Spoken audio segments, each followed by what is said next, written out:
Well, we're still working on our Massey Ferguson 1356 6-speed, and we've got to a stage where I have the tie rods painted, the tie rods, and it's time to give it a wheel alignment. Now, you may recall we did the steering box up earlier in the series.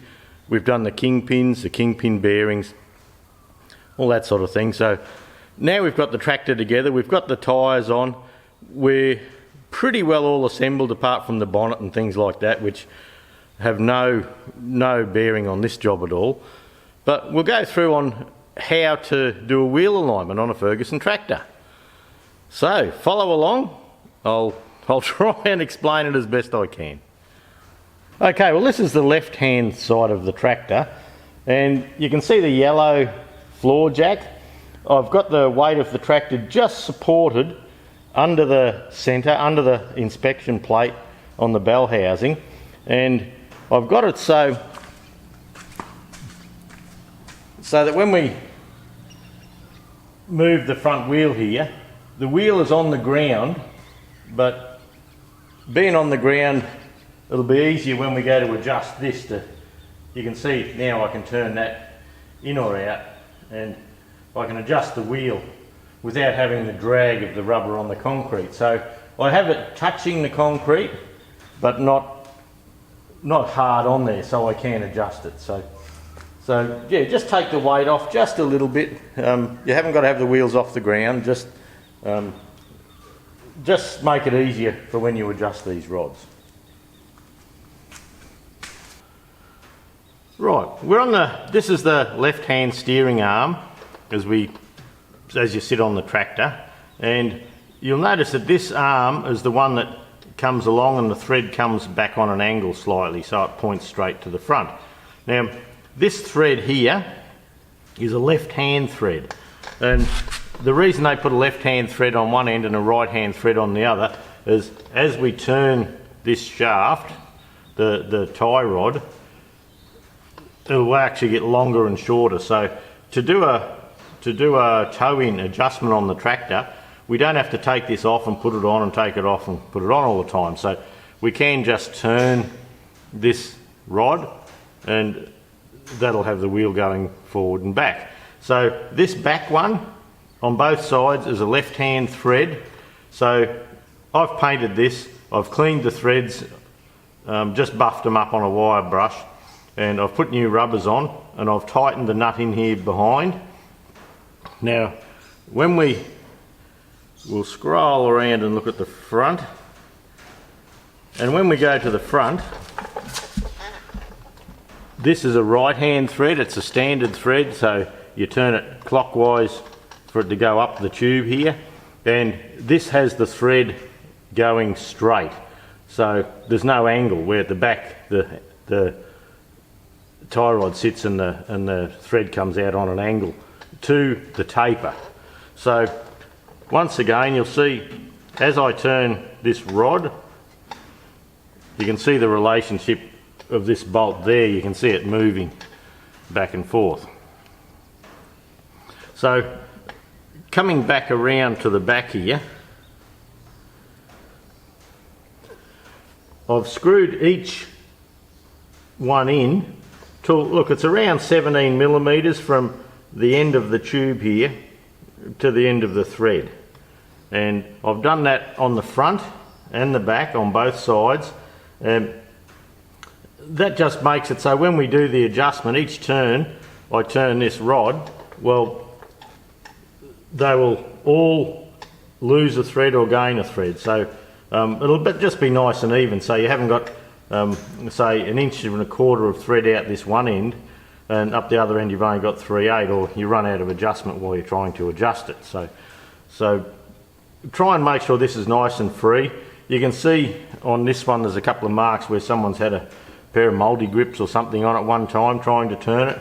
You should be able to turn it by hand with these clamp screws loose, so that's nice and loose, finger tight. You can see the thread in there, how it's nice and clean, and I always try and have it so that when the adjustment's where I want it, this seam is down, and usually we can get it close enough to get one full turn to allow us to do that. And the reason I like to do that is that if you have this, say you have it up like that and you have it in the wet weather, well, the rain and the moisture can actually get into that thread and work its way up into the tube here. And I also, apart from having the nut on the outside here, I like the nut on the inside. So when I turn it, I'm hoping to end up with that being a finished product. The nut's protected at the back there where the thread may be sticking out the other end. The gap underneath here where the moisture could get in and cause corrosion, that's hidden. So that's our end result, to try and end up with both tie rods the same length and the same, and with the split down the bottom. So we may have to turn one side one more than the other, but the idea is to do one turn this side, one turn the other side, one turn this side, one turn the other side. We're trying to have these two rods the same length, as close as possible to the same length as we can once we have our toe-in set. And that way, when we go to full lock left or right with our steering, we're centralised, so we'll turn the same amount both ways, I'm probably trying to say. Okay, this is the dash on the 135, and you'll see I've got a little white mark on the steering wheel, and I've just done that with a whiteout pen. And the idea is just to know that if we're doing adjustments, the steering wheel's not moving. So what we do to start with is, I think I turned this way to start with.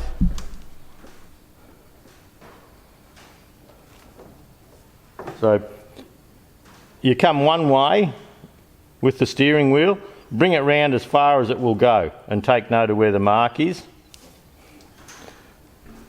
So we go one turn, two turns,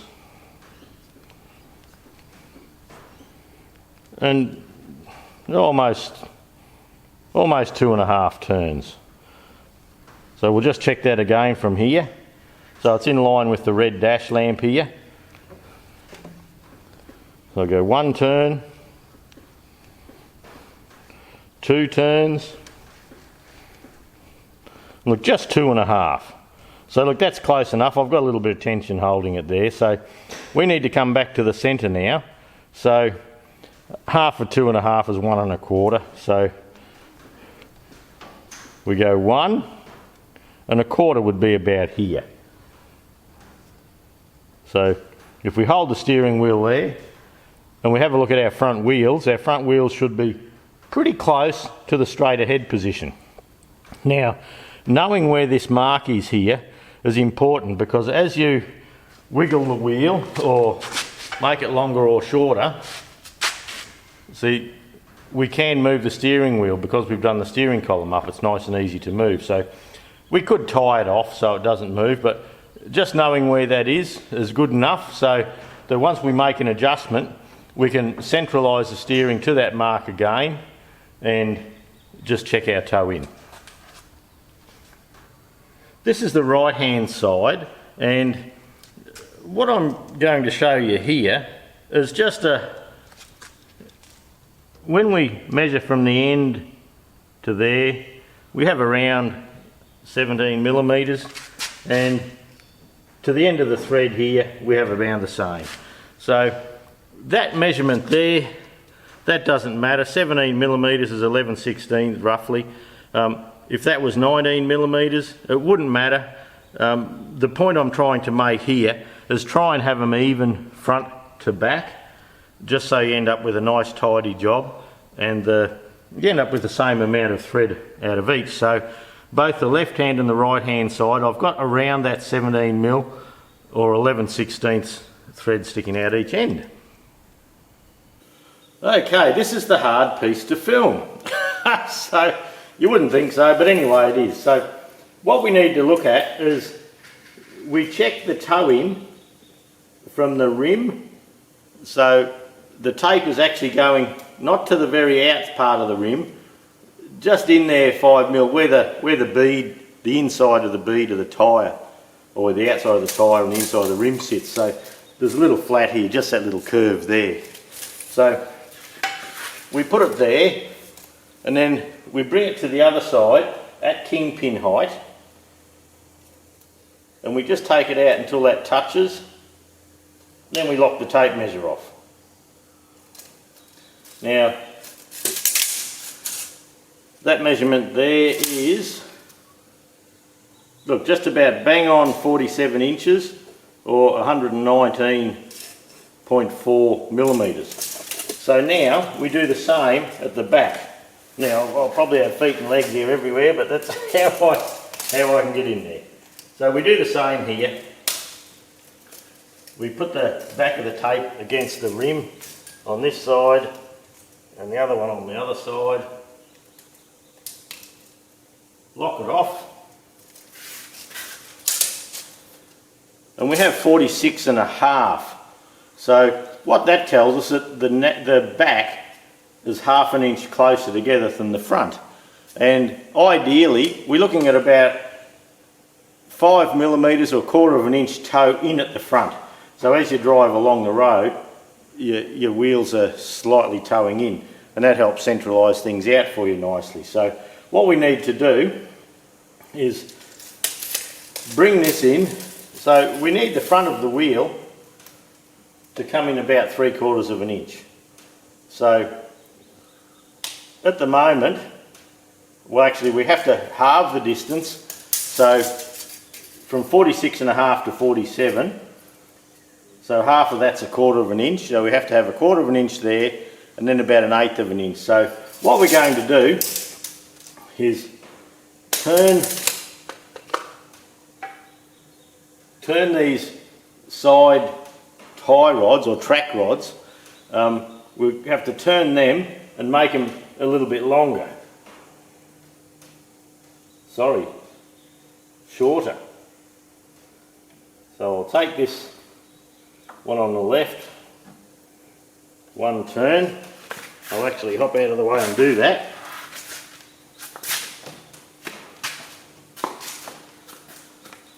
So we're too wide at the front, so we need to bring it in, which means this has to go shorter.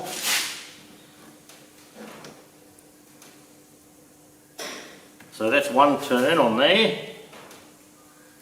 We'll come around the back of the camera. Make it one shorter here. Now we'll go to the back and just check our steering wheel's in our right place again. So we know we're in the centre. And then the whole job's, oh, there's me drop for the video. And then we do the whole thing once again.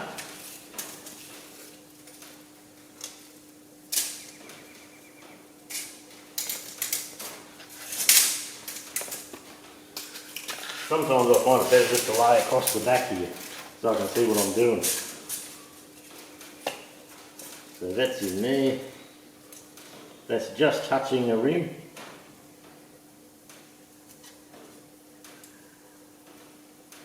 Lock the tape off.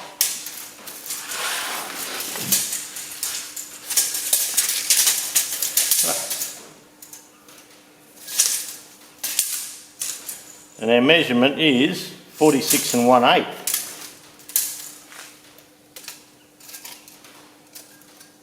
Now our measurement at kingpin height here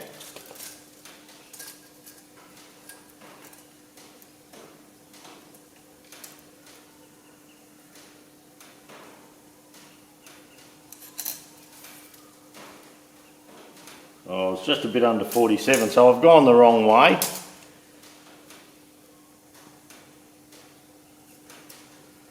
No, I still have to go this way to bring the front in. So I'll go one turn each side still.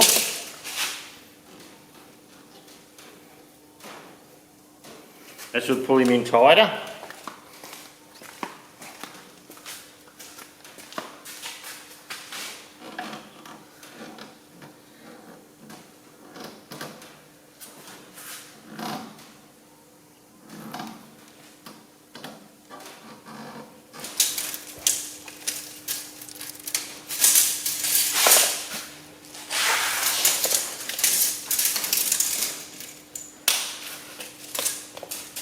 centralise this on the ram, or on the rim, I'm sorry, on kingpin height.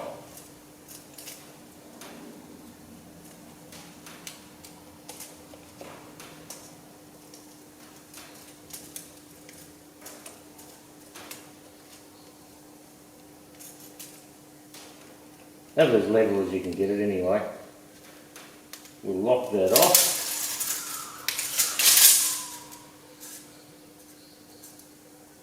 We have 47 at the back. So that means the back's got a little bit wider for us.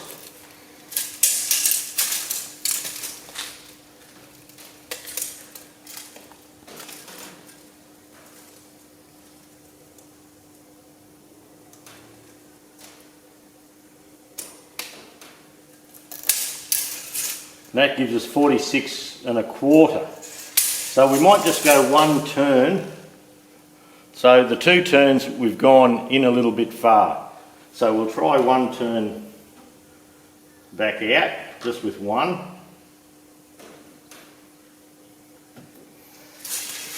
We'll settle the steering again. Make sure it's where we need it to be.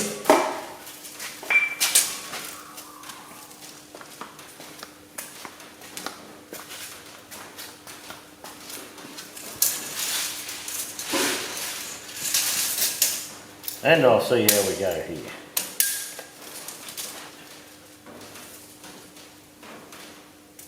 I thought I'd come around this side just so I could see a bit clearer.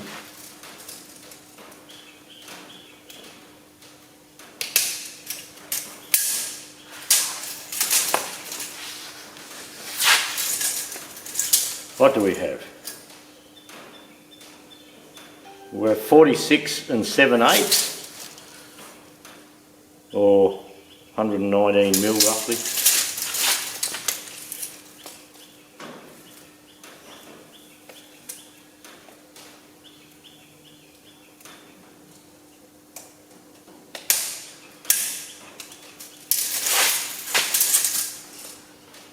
And there we have 46 5/8, so, or 118.5 mil.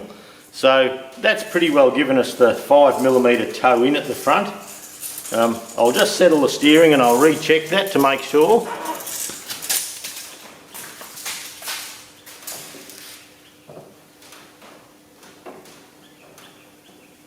And put it back in our straight ahead position.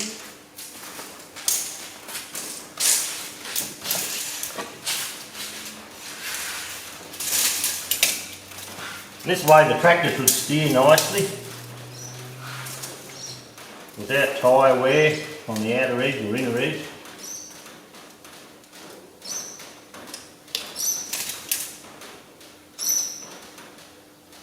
Yeah, almost 119. And you can see that's just too long there by 5mm, so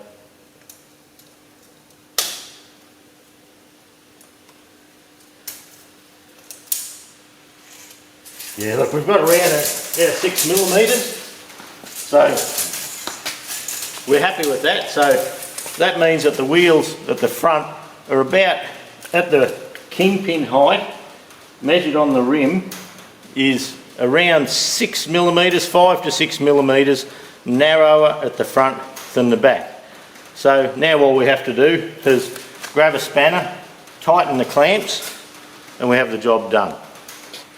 And there you go, that's the wheel alignment done on our 1356 6-speed. Now that procedure we just did, and we just carried out on the 6-speed 135, that is the exact same procedure for a TEA, TED, TEF20, probably all your Ford 8N, 2N, 9Ns with the bent front axle like this, with the 2 drag links, one down each side. And it's the same for the Ferguson 35s and any of the tractors with a bent axle, the radius rod and the 2 tie rod ends. That's how you do your toe in. So you're looking for around 1/4 of an inch toe in at the front, and that tractor should steer nicely. Now when you put the axle out wider, you can see the holes in the front axle here that we could go wider. when you do that, it's the same procedure. It's just you lengthen or you shorten that rod just to get yourself your toe in that you're looking for. If you have too much toe in it, it's towing in really, so say you had an inch toe in, I think you would wear the outsides of your tyres and not the insides. I think if you have a toed out, which means wider at the front than the back, I think you would wear the inside of your tyres, or I think that's the way it goes, maybe the other way. But if you have a lot of wear just on one side, well, it's certainly worth looking at. So there you go, another little job done on the 135.